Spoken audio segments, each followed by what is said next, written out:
السلام علیکم ویورز. عثمان اسلم ہیں, سول لائنز کالج لاہور. وہ شاکی ہیں گھٹیا تعلیمی نظام کے.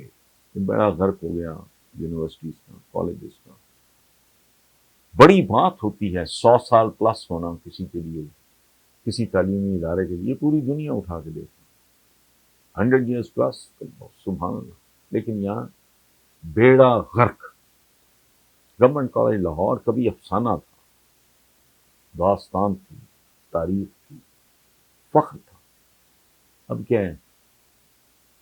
اچھا, پنجاب یونیورسٹی خدا کی پناہ. میں نے وہاں تقریباً 5 سال ہاسٹل نمبر 1 میں گزارے.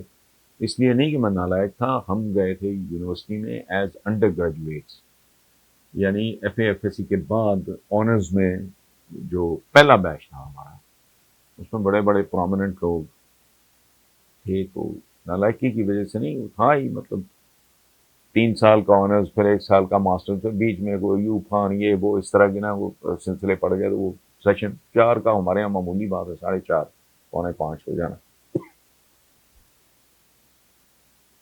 اس کے بعد ایک فیز آئی, میں پنجاب یونیورسٹی سنڈیکیٹ کا ممبر.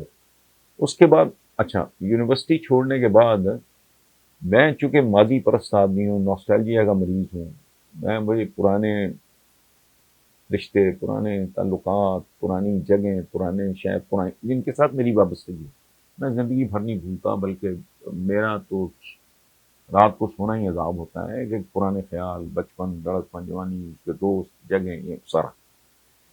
تو کرتا میں یہ تھا کہ normally I used to go to hostel number 1, اپنی یادیں تازہ کر کے آ گئے. میرا نہر کے اوپر سے آنا جانا جتنا بھی ہے میرا, کم یا زیادہ, وہ نہر کے اوپر ہی ہے. تو اوپر ہی وہ ہاسٹل ہیں, یونیورسٹی. تو میرا یونیورسٹی کا میرا ایکسپوئر نہیں تھا, پتہ نہیں کتنے سالوں سے نہیں تھا, 30 سال سے.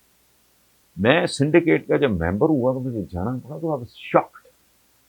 مچھلی منڈی, میلہ مویشیاں, بے سرے بے تکے لگے. ہم تصور بھی نہیں کر سکتے تھے کہ گاؤن کے بغیر چلے جائیں. تو سینڈل سے پہنے ہوئے, جاگر پہنے ہوئے, ستھنے پہنی ہوئی, کوئی ڈریس کوڈ ہی نہیں, کوئی ترتیب نہیں, بالکل ایسے ہی وال. بلکہ بھیڑوں میں بھی کوئی ڈسپلن ہوتا ہو. تو شکلیں, ان کی حرکتیں, ان کا باڈی لینگویج دیکھ کے I was disappointed. کیوں؟ سیاست نے برباد کر کے رکھ دیا. اس درجے کے لوگ بذریعہ سیاست آئے اساتذہ کے طور پہ. پنجاب یونیورسٹی کا بیڑا ہی غرق ہو گیا, رنگ روپ, ناک نقشہ, سب کچھ تبدیل ہو گیا. اور یہ راتوں رات نہیں ہوا عثمان اسلم صاحب. اور دوسری بات یہ ہے کہ وہ علیم ہاشمی مرحوم کا ایک شعر ہے, گرو تو ساتھ گرے شان شخ سواری بھی, زوال آئے تو پورے کمال میں آئے. زوال جب آتا ہے نا معاشروں پہ, تو یہ نہیں ہوتا کہ جی باقی تو ہر جگہ زوال آیا, جی وہ تعلیم کا شعبہ بچ گیا. نہیں, باقی اخلاقیات کا بیڑا غرق ہو گیا, جی بیوروکریسی بچ گئی. نہیں ہوتا. ٹائٹینک ڈوبتا ہے تو پورے کا پورا ڈوبتا ہے. اللہ نہ کرے کوئی جہاز, ہوائی جہاز کو کریش کرتا ہے, تو اس میں یہ نہیں ہوتا کہ اکانومی والے گئے تو جی فرسٹ کلاس والے بچ گئے, تو کلب کلاس والے, نہ, خدا کی پناہ. سو معاشرہ جب انحطاط کا, زوال کا شکار ہوتا ہے, تو وہ پھر سب کچھ ہی انحطاط کا. وہ پھر ہوتا کیا ہے؟ ایک کل کی بات ہے, اسی شہر میں منیر نیازی تھے, احمد الدین قاسمی صاحب تھے, بابا ظہیر کاشمیری تھے, کتیل شفائی صاحب تھے, کس کا نام لوں, فیض صاحب. اب وہ کہتے ہیں جہاں درخت نہ ہو وہاں رنڈ پردھان ہوتے ہیں. اب ہم جیسے چمپو, مجھے فلم پروڈیوسر کافی سال ہو گئے, تو بڑی میرے وہ he was being very kind to me, تعریفیں کر رہے تھے کہ فلم لکھوانا. میں نے کہا جی تھوڑی دیر کے بعد میں تنگ آ گیا, تو تھوڑی بدتمیزی ہو گئی مجھ سے. میں نے کہا جی آپ جانے نہیں, آپ کو نہیں پتا. یا کیسی کیسی بلائیں ہم نے پیدا کی ہیں. اب وہ درخت سارے کٹ گئے تو ہم جیسے جو رینڈ ہیں وہ آپ کو میں نے کہا جی نظر آتے ہیں, کچھ بھی نہیں ہے, چھوڑیں آپ. ایک بندہ کام کا نہیں ہے. ہمارے وہاں وہ انور شعور صاحب ہیں, افتخار عارف ہیں, اس طرح کوئی کراچی میں, لاہور میں تو صفایا. دل روتا ہے بعض اوقات یہ سوچ کے, آدمی پریشان ہوتا ہے کہ یار ان سب سے محبت تھی, پیار تھا, تعلق تھا اور میل جول بھی تھا, لیکن کبھی سمجھ ہی نہیں آئی کہ انہوں نے نہیں رہنا. بابا ظہیر کاشمیری نہیں ہوں گے, کل منیر نیازی نہیں ہوں گے, احمد الدین قاسمی صاحب نہیں ہوں گے, تو اس طرح کے لوگ شہر میں بالکل یہ بھوکا عالم ہے. کتیب شفائی صاحب کہاں سے لاؤ آپ ایسا, فیض صاحب جیسا کہاں سے لاؤ, بڑے بڑے سیف الدین سیف دیکھیں, شہر ہی خالی ہو گیا, ایک اس پائے کا بندہ نہیں. مطلب یہ کہ جب زوال آ رہا ہوتا ہے تو پھر سبحان اللہ.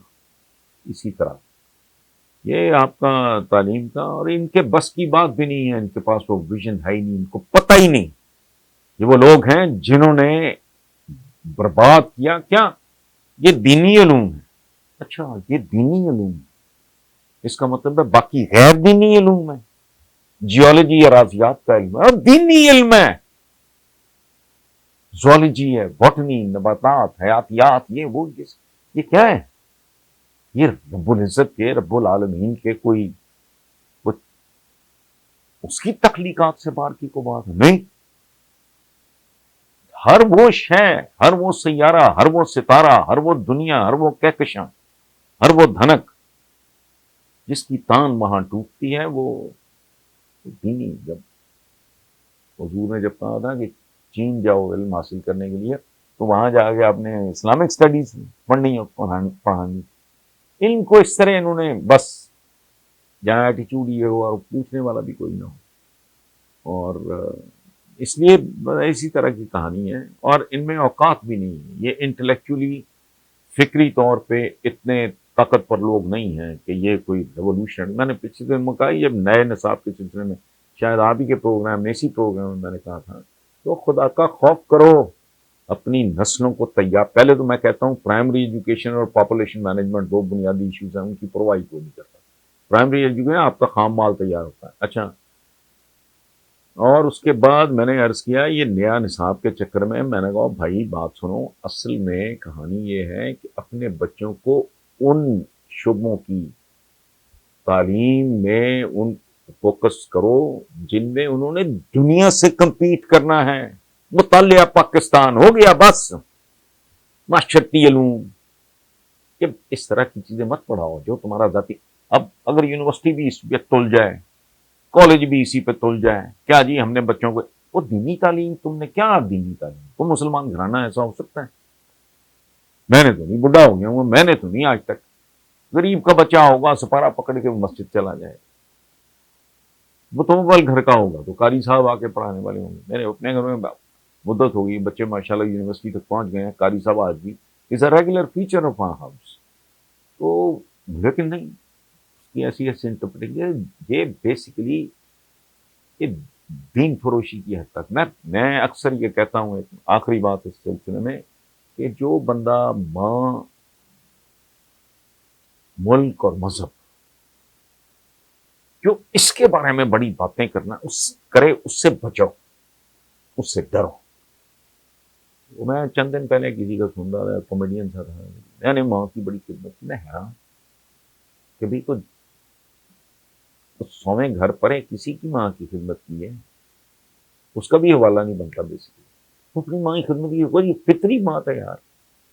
کیا کر رہے ہیں, کٹ مریں گے, یوں ہو جائے گا, وہ ہو جائے گا, کچھ تو ظاہر ہے کٹ ہی مرو گے, اور کیا کرو گے اپنے دین کے ساتھ یا اپنے عقیدے کے ساتھ. ہم تو پھر مسلمان ہیں, جو نہیں ہیں وہ بھی کٹ مرتے ہیں عقائد پہ. تو لیکن بہرحال اسی طرح کی صورت حال ہے.